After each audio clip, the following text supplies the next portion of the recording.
Thank you so much, everyone. Please be seated. And welcome to the White House. Some of you have been here before. This is one of the things that I most look forward to every year. It's a chance to meet with, and more importantly, honor some of the most extraordinary people in America and around the world. President Kennedy once said, during a tribute to the poet Robert Frost, that a nation reveals itself not only by the men and women it produces, but by the men and women that it honors, the people that it remembers. I heartily agree. When you look at the men and women who are here today, it says something about who we are as a people. When we award this medal to a Congressman John Lewis, it says that we aspire to be a more just, more equal, more perfect union. When we award it to a Jasper Johns, it says we value the original and the imaginative. When we award it to a Warren Buffett, it says we'd all like to be so humble and wise and maybe make a little money along the way. And when we award it to former President George H.W. Bush, it says we celebrate an extraordinary life of service and of sacrifice. This year's Medal of Freedom recipients reveal the best of who we are and who we aspire to be. In 1970, John Adams and a handful of unpaid attorneys and law students salvaged some old desks and set up an environmental law firm in New York City. For 36 years, John sat at the same desk. But the group he co-founded, the Natural Resources Defense Council, grew well beyond it. Our first obligation is to the environment, John once said. If people want to protect the environment, we'll support their efforts. If not, we'll play hardball. With more than 1 million members, NRDC has won landmark cases and helped pass landmark laws to clean up our air and water, protect our forests and wildlife, and keep our climate safe. So Rolling Stone put it best, if the planet has a lawyer, it's John Adams. As a girl, Marguerite Ann Johnson endured trauma and abuse that actually led her to stop speaking. But as a performer and ultimately a writer, a poet, Maya Angelou found her voice. It's a voice that's spoken to millions, including my mother, which is why my sister is named Maya. By holding on, even amid cruelty and loss, and then expanding to a sense of compassion and ability to love, by holding on to her humanity, she has inspired countless others who have known injustice and misfortune in their own lives. I won't try to say it better than Maya Angelou herself, who wrote that history, despite its wrenching pain, cannot be unlived, and if faced with courage, need not be lived again. Lift up your eyes upon the day breaking for you. Give birth again to the dream. In 1942, an 11-year-old boy from Omaha, Nebraska, invested his entire fortune in 6 shares of City Services Preferred at $38 per share. The stock soon dropped sharply, devastating his holdings. But true to form, the boy did not panic. He held those shares until the stock rebounded, earning himself a small profit. Things got a little bit better after that. Today, we know Warren Buffett not only as one of the world's richest men, but also one of the most admired and respected. Unmoved by financial fads, he's doggedly sought out value, put his weight behind companies with promise, and demonstrated that integrity isn't just a good trait, it is good for business. And yet, for all the money he's earned, you don't see Warren Buffett wearing fancy suits or driving fancy cars. Instead, you see him devoting the vast majority of his wealth to those around the world who are suffering or sick or in need of help. And he uses his stature as a leader to press others of great means to do the same. A philanthropist is a lover of humanity, and there's no word that fits Warren better. I should point out he's so thrifty I had to give him a White House tie the last time he came here to visit. His was looking a little shredded. So then when Bill Gates came, he wanted one too.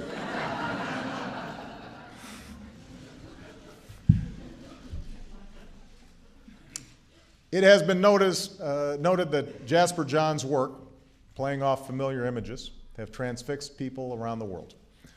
Historians will tell you that he helped usher in the artistic movements that would define the latter half of the 20th century. Many would say he is one of the greatest artists of our time. And yet, of his own efforts, he has simply said, I'm just trying to find a way to make pictures. Just trying to find a way to make pictures. Like great artists before him, Jasper Johns pushed the boundaries of what art could be and challenged others to test their own assumptions. He didn't do it for fame, he didn't do it for success, although he earned both. As he said, I assumed that everything would lead to complete failure, but I decided that it didn't matter, that would be my life. We are richer as a society because it was. And Jasper, you've turned out fine. When you are among the youngest of 9 children, you develop a strong sense of empathy. When those children are the Kennedys, you also develop a strong set of diplomatic skills just to be heard. Both traits helped Jean Kennedy Smith follow her siblings into public service. When her brother, President Kennedy, visited Ireland in 1963, he promised he'd be back in the springtime. 30 years later, it was left to Jean to return for him. As President Clinton's ambassador to Ireland, Jean was as vital as she was unconventional, helping brave men and women find the courage to see past the scars of violence and mistrust and come together to forge a lasting peace. Touched by experiences in her own life, Jean also founded the VSA program, helping people with disabilities discover the joys of learning through the arts, changing the lives of those it has served. And today, her mission is spread to more than 50 countries and touched millions of lives, ensuring that the family business remains alive and well. By the time she was 21, Gerda Klein had spent 6 years living under Nazi rule, 3 of them in concentration camps. Her parents and brother had been taken away. Her best friend had died in her arms during a 350-mile death march, and she weighed only 68 pounds when she was found by American forces in an abandoned bicycle factory. But Gerda survived. She married the soldier who rescued her. And ever since, as an author, a historian, and a crusader for tolerance, she has taught the world that it is often in our most hopeless moments that we discover the extent of our strength and the depth of our love. I pray you never stand at any crossroads in your own lives, she says, but if you do, if the darkness seems so total, if you think there is no way out, remember, never, ever give up. That's a quote that would be familiar to our next honoree. There's a quote inscribed over a doorway in Nashville where students first refused to leave lunch counters 51 years ago, this February. And the quote said, "If not us, then who? If not now, then when? It's a question John Lewis has been asking his entire life. It's what led him back to the Edmund Pettus Bridge in Selma after he'd already been beaten within an inch of his life days before. It's why time and again he faced down death so that all of us could share equally in the joys of life. It's why all these years later he is known as the conscience of the United States Congress, still speaking his mind on issues of justice and equality. And generations from now, when parents teach their children what is meant by courage, the story of John Lewis will come to mind. An American who knew that change could not wait for some other person or some other time, whose life is a lesson in the fierce urgency of now. An optometrist from New York, Tom Little could have pursued a lucrative career. Instead, he was guided by his faith, and he set out to heal the poorest of the poor in Afghanistan. For 30 years, amid invasion and civil war, the terror of the Taliban, the spread of insurgency, he and his wife Libby helped bring Afghans literally the miracle of sight. Last summer, Tom and his team of doctors and nurses were ambushed and senselessly murdered. Today we remember and honor Dr. Tom Little, a humanitarian in the truest sense of the word, a man who not only dedicated his life to others, but who lived that lesson of Scripture. Greater love hath no man than this, that a man lay down his life for his friends. Yo-Yo Ma has been a concert cellist since the age of 5, despite being a late bloomer.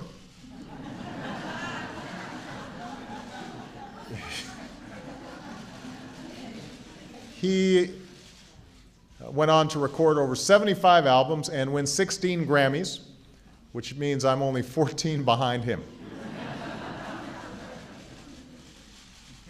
While Yo-Yo could have just settled for being the world's greatest cellist, he said that even greater than his passion for music is his passion for people, and I can testify to this. There are very few people you'll meet with just the exuberance and joy that Yo-Yo possesses. And so he spent much of his life traveling the world, training and mentoring thousands of students from Lebanon and Korea to the Iraqi National Symphony Orchestra. A member of my Committee on the Arts and the Humanities, he has been named a Messenger of Peace by the United Nations, and we understand why. In his words, when we enlarge our view of the world, we deepen our understanding of our own lives. For Sylvia Mendez, a lifelong quest for equality began when she was just 8 years old. Outraged that their daughter had to attend a segregated school, Sylvia's parents linked arms with other Latino families to fight injustice in a California federal court, a case that would pave the way for Brown versus Board of Education. The next year, when a classmate taunted Sylvia saying that Mexicans didn't belong there, she went home in tears begging to leave the school. Her mother wouldn't have it. She told Sylvia, "Don't you realize that's why we went to court? You're just as good as he is." And Sylvia took those words to heart. And ever since, she has made it her mission to spread a message of tolerance and opportunity to children of all backgrounds and all walks of life. Growing up in communist East Germany, Angela Merkel dreamed of freedom, and when the wall finally crumbled and Germany was reunited, she broke barriers of her own, becoming the first East German and the first woman to become Chancellor of Germany. To America, Chancellor Merkel and the country she leads are among our closest allies. To me, she's a trusted global partner and a friend. To people around the world, the story of Angela Merkel is an inspiration. Everything is possible, she said, something the world has seen again in recent weeks. Freedom does not come about of itself. It must be struggled for and then defended anew every day of our lives. Chancellor Merkel isn't here today. She'll be visiting me for a visit, an official visit soon, and so I look forward to presenting her the award when she comes.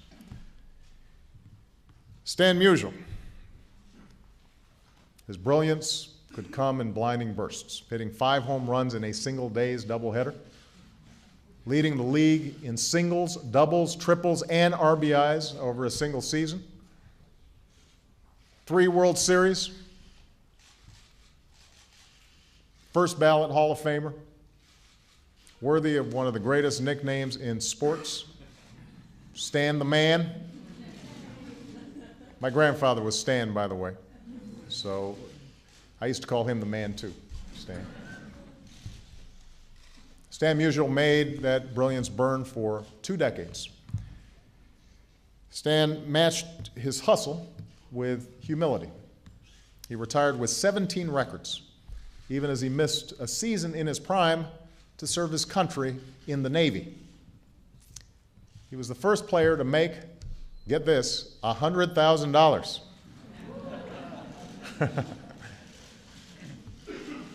Even more shocking, he asked for a pay cut when he didn't perform up to his own expectations. You can imagine that happening today. Stan remains to this day an icon, untarnished, a beloved pillar of the community, a gentleman you'd want your kids to emulate. I hope I've given baseball nearly as much as I've gotten from it, Stan wrote in his memoirs, knocking it out of the park one more time. When Bill Russell was in junior high, he was cut from his basketball team. He got better after that.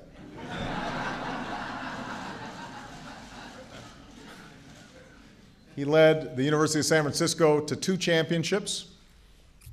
In 13 seasons with the Boston Celtics, he won 11 championships, a record unmatched in any sport. Won 2 while also serving as the team's coach. And it so happens he also was the first African American ever to hold such a position as a coach in a major league sports team of any sort. More than any athlete of his era, Bill Russell came to define the word winner. And yet, whenever someone looks up at all 6'9" of Bill Russell, I just did, I always feel small next to him, and asks, "Are you a basketball player?" Surprisingly, he gets this more than you think, this question. He says, "No." He says, "That's what I do, that's not what I am. I'm not a basketball player. I am a man who plays basketball." Bill Russell, the man, is someone who stood up for the rights and dignity of all men. He marched with King. He stood by Ali. When a restaurant refused to serve the black Celtics, he refused to play in the scheduled game. He endured insults and vandalism, but he kept on focusing on making the teammates who he loved better players, and made possible the success of so many who would follow. And I hope that one day, in the streets of Boston, children will look up at a statue built not only to Bill Russell the player, but Bill Russell the man. The Bronx-born son of Irish immigrants, John Sweeney was shaped by 3 things: his family, his mother was a maid, his father was a bus driver, instilled in him that fundamentally American idea that through hard work we can make of our lives what we will. The church taught him our obligations to ourselves and one another. And as a child, he saw that by banding together in a union, we can accomplish great things that we can't accomplish alone.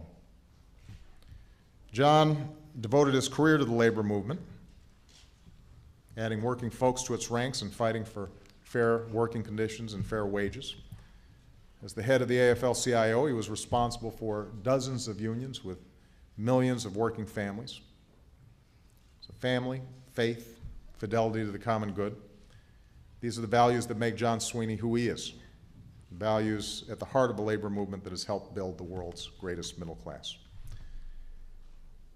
And finally, we recognize our last recipient, not simply for the years he spent as our 41st president. We honor George Herbert Walker Bush for service to America that spanned nearly 70 years. From a decorated Navy pilot who nearly gave his life in World War II to U.S. ambassador to the United Nations, from CIA director to U.S. envoy to China, to the vice presidency. His life is a testament that public service is a noble calling.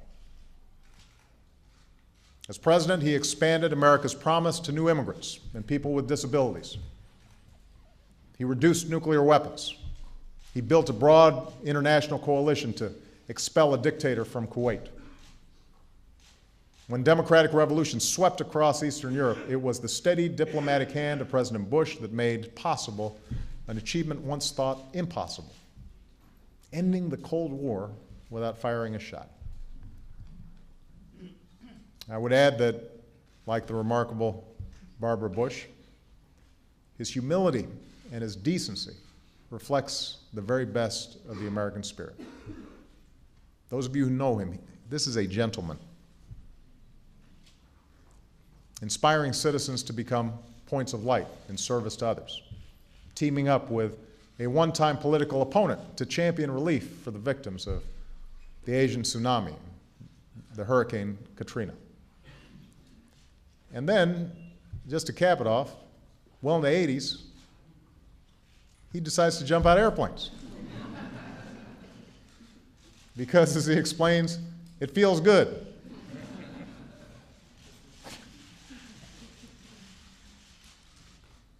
These are the recipients of the 2010 Medal of Freedom. So now it is my great pleasure and my great honor to present them with their medals.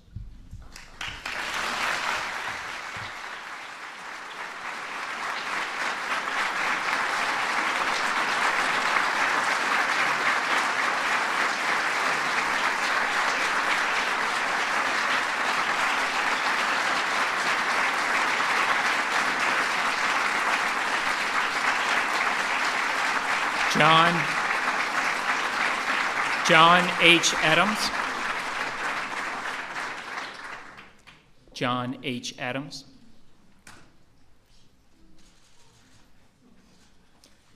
At a time when contaminated waterways and polluted air threaten too many of our communities, John H. Adams co-founded the Natural Resources Defense Council to encourage responsible stewardship of our natural resources.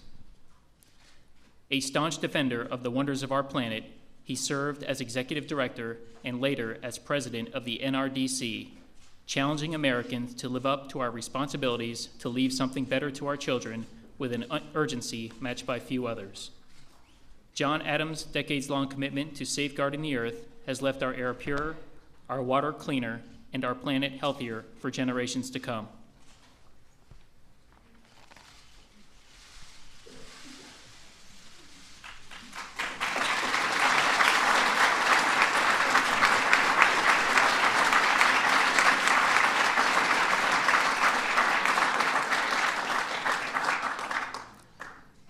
Dr. Maya Angelou.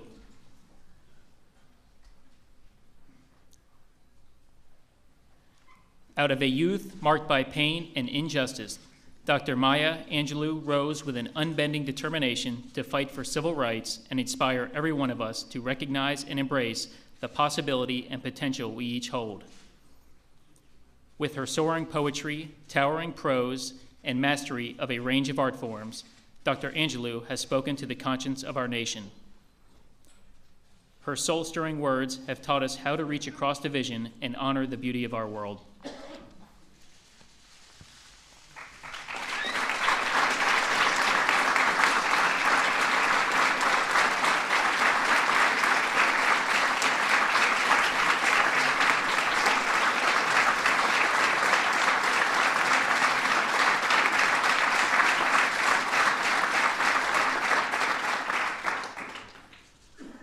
Warren E. Buffett.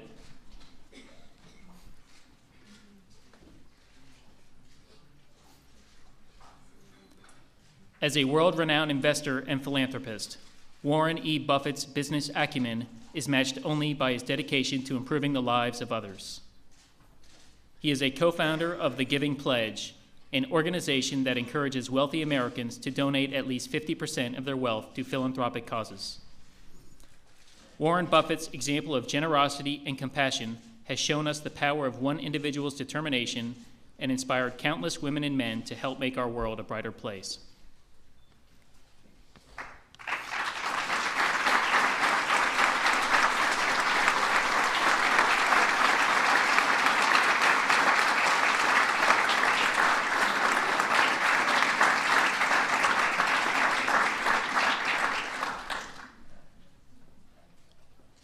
The Honorable George Herbert Walker Bush.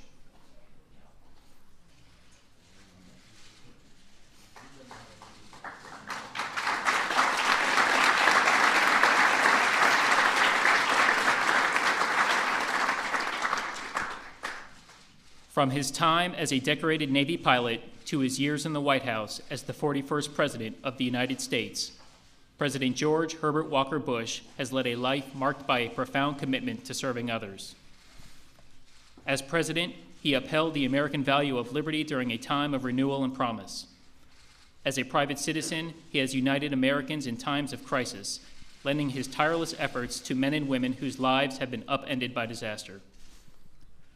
Over the arc of his life, President Bush has served our nation as a tremendous force for good, and we proudly salute him for his unwavering devotion to our country and our world.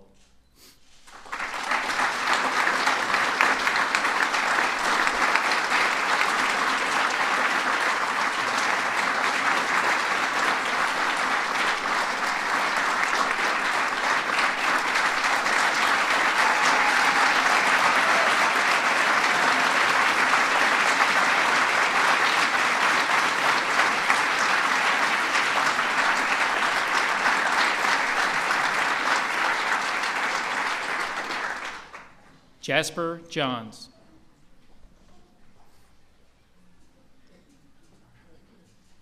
Bold and iconic, the work of Jasper Johns has left lasting impressions on countless Americans. With non-traditional materials and methods, he has explored themes of identity, perception, and patriotism. By asking us to re-examine the familiar, his work has sparked the minds of creative thinkers around the world. Jasper Johns' innovative creations help shape the pop, minimal, and conceptual art movements, and the United States honors him for his profound influence on generations of artists.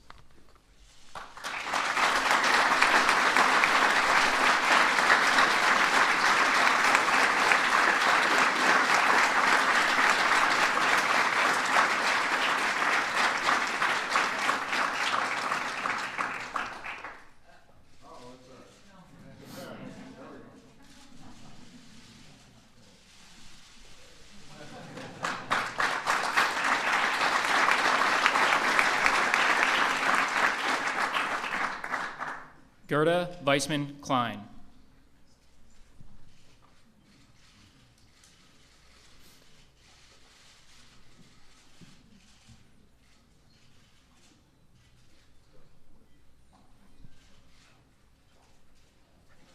Gerda Weissman's Klein life is a testament to the tenacity of the human spirit.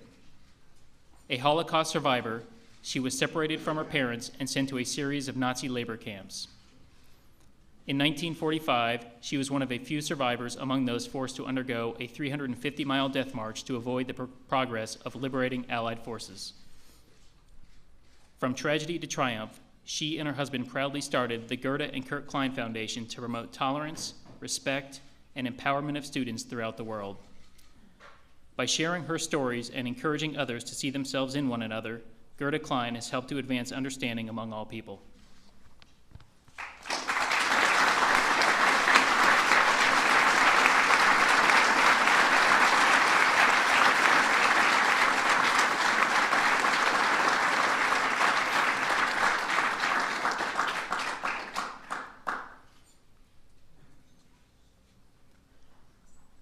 The Honorable John R. Lewis.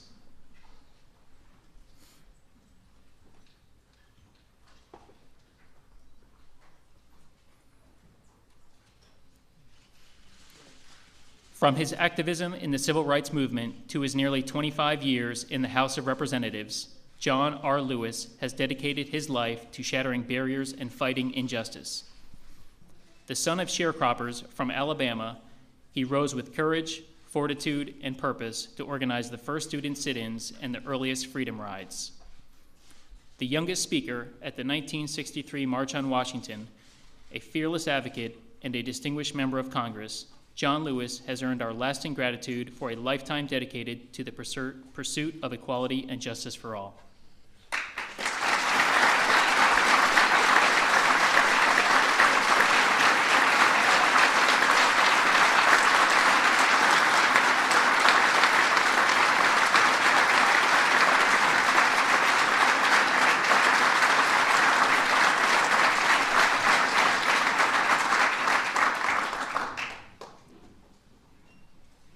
Elizabeth Little, accepting on behalf of her husband, Dr. Thomas Emmett Little.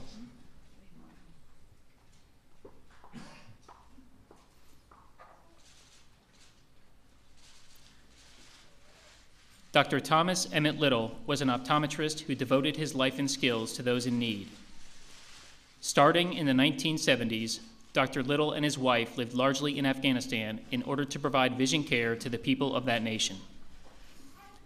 Even as they dedicated their lives to healing others, Dr. Little and 9 of his team members were murdered in Afghanistan in 2010. Our nation mourns the loss of these humanitarians who paid the ultimate price in pursuit of their ideals, and we look to Dr. Little's example of generosity and goodwill so we can better know the meaning of sacrifice and the necessity of peace.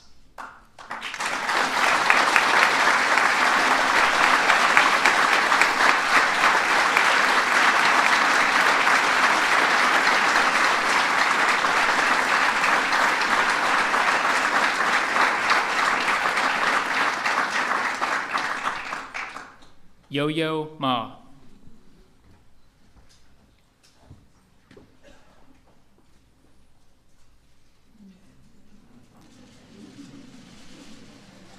Recognized as one of the world's greatest musicians, Yo-Yo Ma's talents know no boundaries of genre or culture.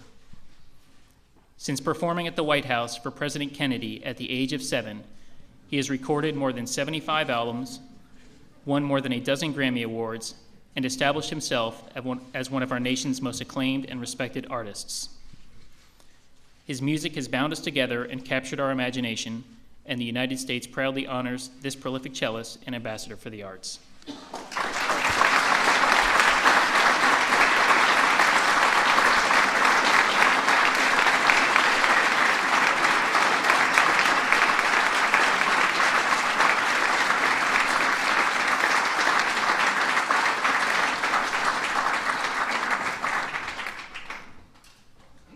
Sylvia Mendez.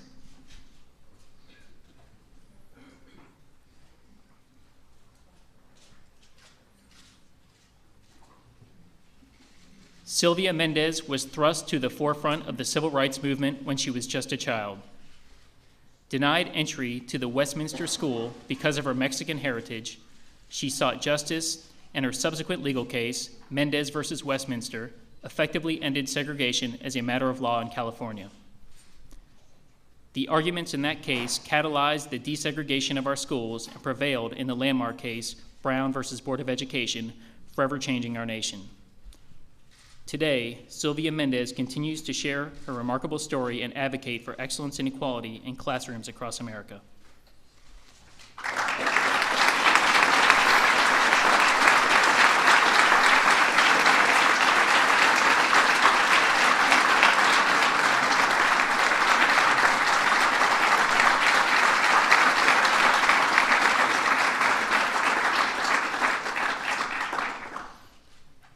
Stanley F. Musil.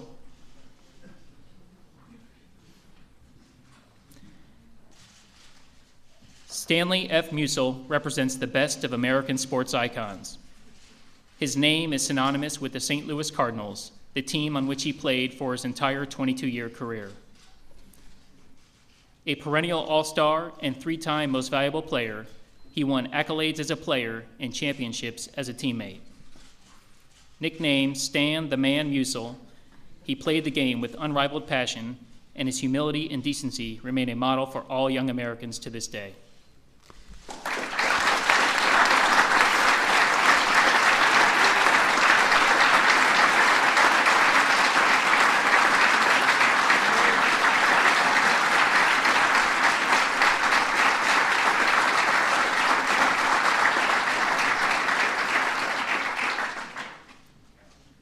William F. Russell.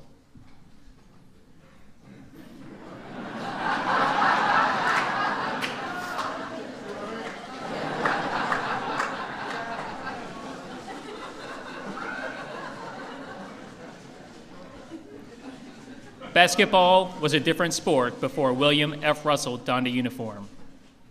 With unmatched skill, he led the Boston Celtics to an unparalleled string of titles and earned the distinction of being named the National Basketball Association's most valuable player 5 times. He broke down barriers on and off the court, becoming basketball's first African-American coach and serving as a passionate advocate for civil rights.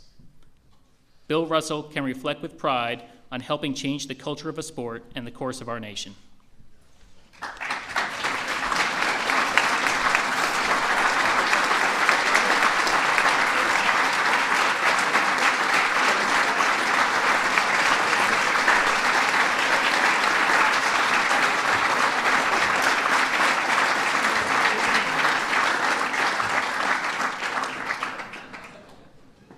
The Honorable Gene Kennedy Smith.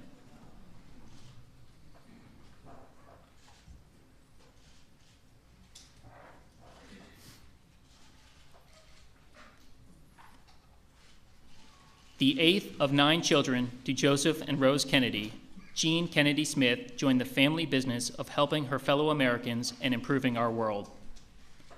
In 1974, she founded Very Special Arts, a nonprofit organization that promotes the artistic talents of young people living with disabilities.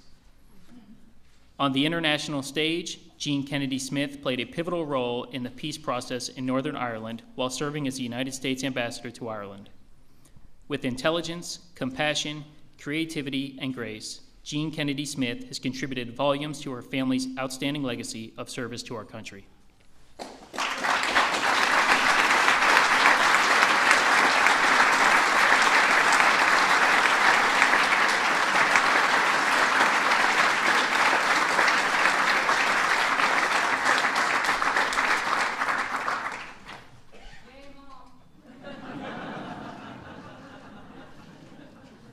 John J. Sweeney.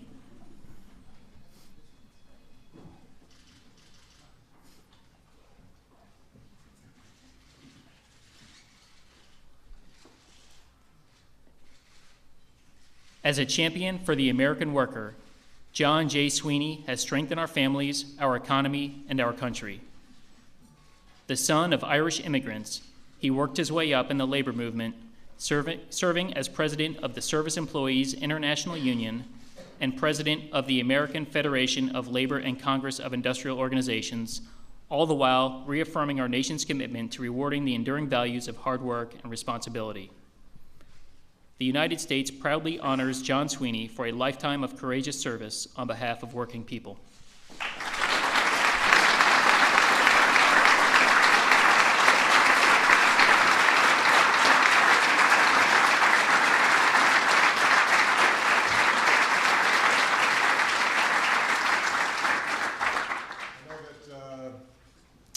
I know that people try to observe decorum when they're here in the White House, but I'd welcome everybody to stand and acknowledge these extraordinary men and women. The 2011 Medal of Freedom winners.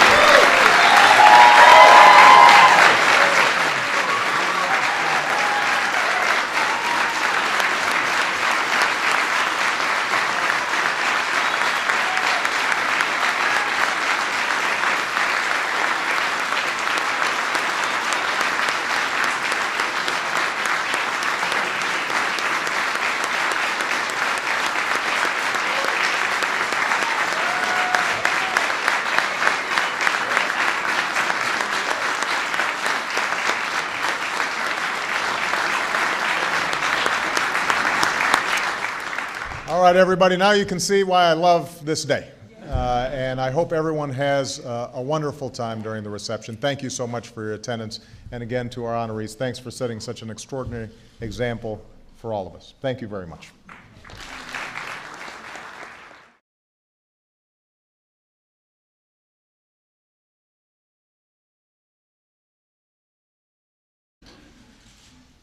And when we award it to former President George H.W. Bush, it says we celebrate an extraordinary life of service and of sacrifice.